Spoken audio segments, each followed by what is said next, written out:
So today we're going to talk about if you've ever felt stuck in life.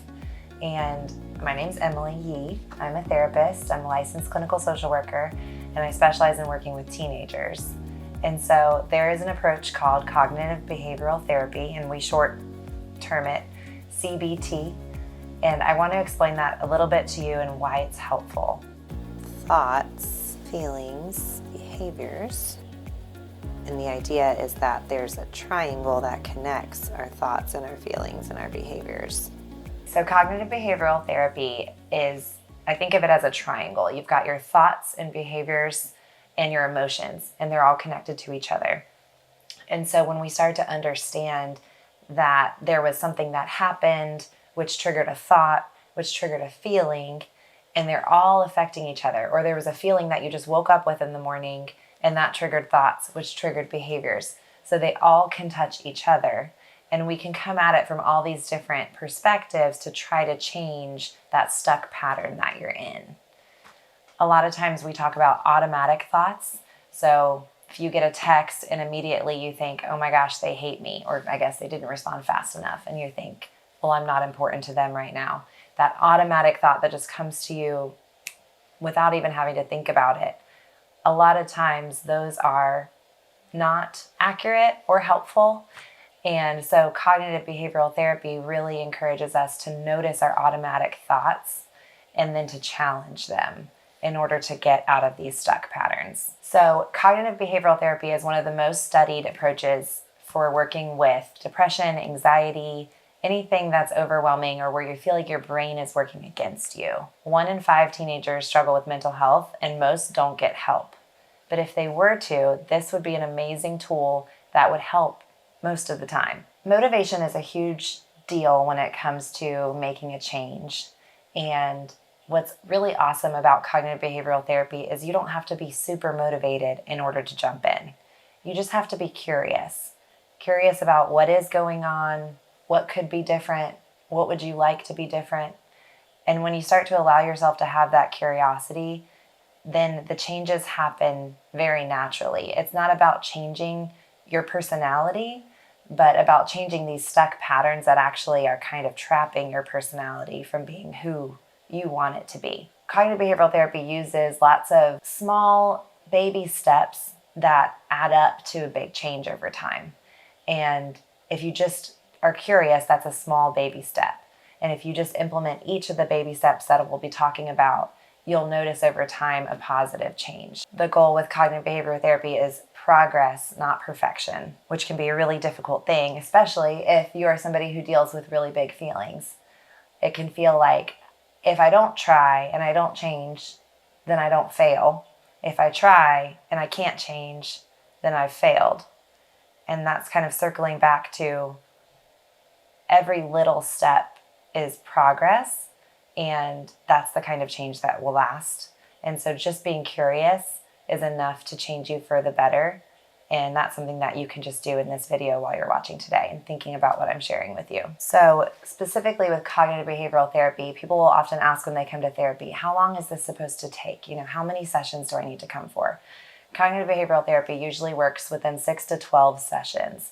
And it's not just showing up and venting. A lot of times that is important in order to address the problem or kind of problem solve, figure out what's going on, notice your feelings. Talk therapy is definitely a part of it.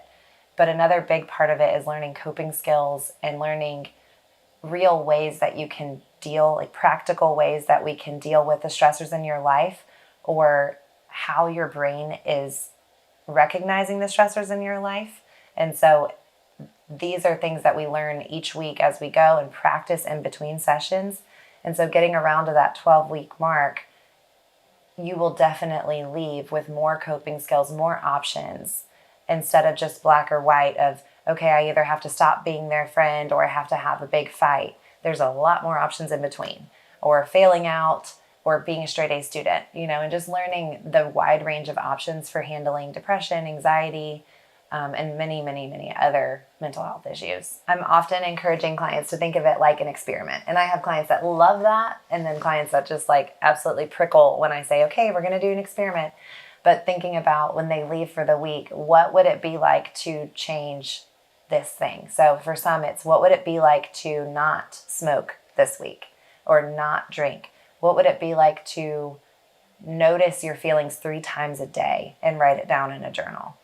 What would it be like to change up who you call on your long walks or listen to a different genre of music when you're driving in the car? And so just these minor changes, and it's all about curiosity. Did it help? Didn't it help? Because there's so much space for that. There's so much space in therapy for saying that didn't work for me and actually it made it worse. It's like, okay, we figured that out. We wouldn't have known if we didn't try. And so there's just packed full of ideas of things to try differently. A lot of times therapy is trying something new. It's making a change. If the definition of insanity is just repeating what you've always done and getting the same results. Cognitive behavioral therapy is similar in that we want to try new things and we want to notice and be curious about how it affects us. One of the really helpful things that cognitive behavioral therapy brings to mind is how we can go from great to awful in 3 seconds. What is that about? You wake up, you're in a good mood, you're feeling good about life, and then that thing happens, and all of a sudden you have a pit in your stomach, everything is annoying, and you don't really know what is going on. You might say, well, I know what's going on. I'm annoyed, or, just this minor inconvenience, and all of a sudden everything's horrible. But I guess I would encourage you, and cognitive behavioral therapy really has you dig deeper of what was the thought. Can you notice what it was? Was it, I failed again? Was it, I'm not good enough? Was it, they don't like me? Can we put words to exactly what happened? And then can we put a name on the feeling that led to? So a lot of times automatic thoughts have a consequence. The consequence is that they make you feel this negative way. And if we notice that and we notice the automatic thought, then we can start to question it a little bit. I'll give you some common examples of automatic thoughts. So everybody hates me. I can't do this. This is too hard. I'm going to fail. I'm not good enough. CBT helps you to slow down and to catch those automatic thoughts. And then the next question is it 100% true? I'll share more about that in another video of really getting into challenging thoughts and asking what's true, keeping a thought record. These are all really helpful skills, and we'll build on them as we go. But right now, just kind of covering the things that are helpful that CBT really does address that are so present every day. Life is not an easy road, or else we wouldn't be looking for all these tips to help us. And we run into things every day that are stressful, whether you're homeschooled, online school, traditional school, dealing with friends, dealing with grades, dealing with work. There's a lot of things going on, and the teenagers nowadays have social media in their lives that impacts them so heavily and impacts their automatic thinking.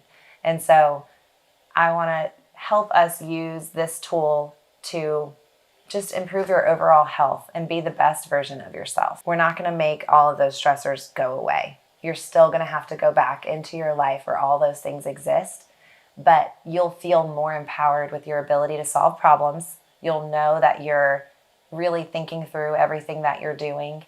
You'll feel better about your thinking. You'll know that you can't believe every single thought that crosses your mind, but you're choosing the ones that are true. And you'll feel better about yourself because all of those automatic thoughts that are triggering those emotions will be able to capture and challenge and have true thoughts that trigger different emotions, like I'm good enough, I'm okay, I'll be okay, I have what I need, I am loved. All of these things that are very true for each of us, even if it feels like I don't have anybody else that's supporting that fact. You have yourself. And a lot of times that's what I'm helping teenagers realize in therapy, is that even if they feel like they have no one, they have me, and then also they have this grown-up version of themselves that's not 5 or 7 or 8 or 9 anymore, and is able to love that younger version of themselves that really needed it. And so we'll dive in deeper and get a little further.